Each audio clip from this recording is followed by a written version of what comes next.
So you mentioned that you've done memory art encompasses, right? Mhm. So what is your vision for the future of the program? How do you hope it continues to grow?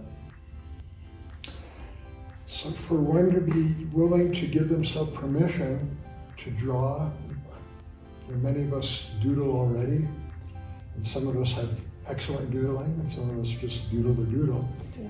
Nevertheless, it's a creative release, a creative outlet. And when we address the two parts of the brain, creativity without the words, which leads us into imagination, different from creativity with words. Music, by the way, is with words. It's a whole brain activity. Anyway, so one's ability to focus attention, give self permission to draw. Mm-hmm. And what we've come to understand about the brain is if we give ourselves permission to take on a task we've never done before, it will literally create new synapses in the brain. So giving ourselves permission to grow ourselves from the inside out. So we could ask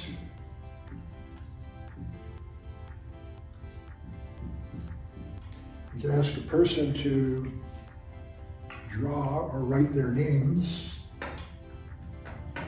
with their opposite hand.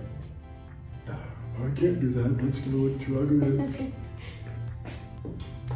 Or write their names backwards. So it doesn't have to be, I'm going to go bungee jumping. It's just something as simple as using our opposite hand that we've never done before. Mm-hmm. Okay, now that we've done that, now let's start with the last letter of your last name and go forward and, oh, that looks so ugly. And we get past all the self-criticism and just give this self-permission. Now that we've done it with our eyes open, eyes closed, oh, good. Wow. So giving ourselves permission to grow the neuro circuitry within the brain. And that's where this gal talks about how the brain, so her name is Jill Bolte Taylor. And Jill is known for giving one of the most widely watched TED Talks. Harvard-trained doctor, neuroanatomist. She has a stroke. And she's sharing after she's recovered, but she's sharing what it was like to go through the procedure of a stroke. It was on the left side of the brain. Left side of the brain. Thinking. Mm-hmm. But we're connected this way. So if my left side of the brain is shutting down, my right side goes numb. And so she shares what it was like to experience her right brain while she's having a stroke and her left brain. So she validates a lot of this. And ultimately she has a message, which is if we're willing to shift to the right of our left hemisphere, there's an inner peace circuitry. So I made a mention about all this thinking.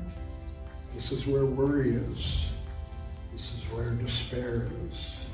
This is where all the messages we make up about ourselves not being good enough, all the messages about I'm unworthy, all the messages about stress, it's all happening here.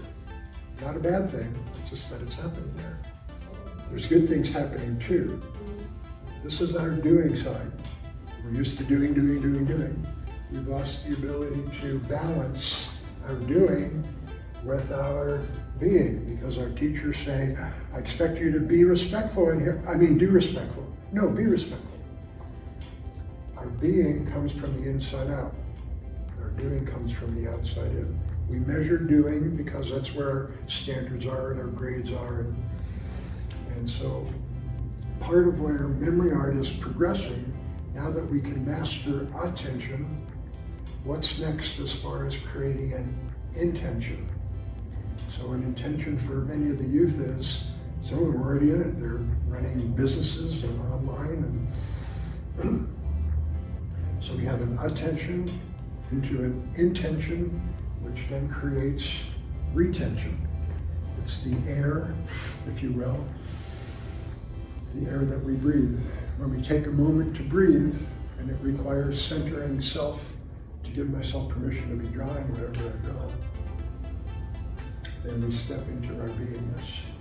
So memory art is growing into an awareness for how we can take character education and grow our esteem, grow our confidence, grow our compassion, grow our empathy, grow our respect and responsibility, and still be wonderful people, full of wonder.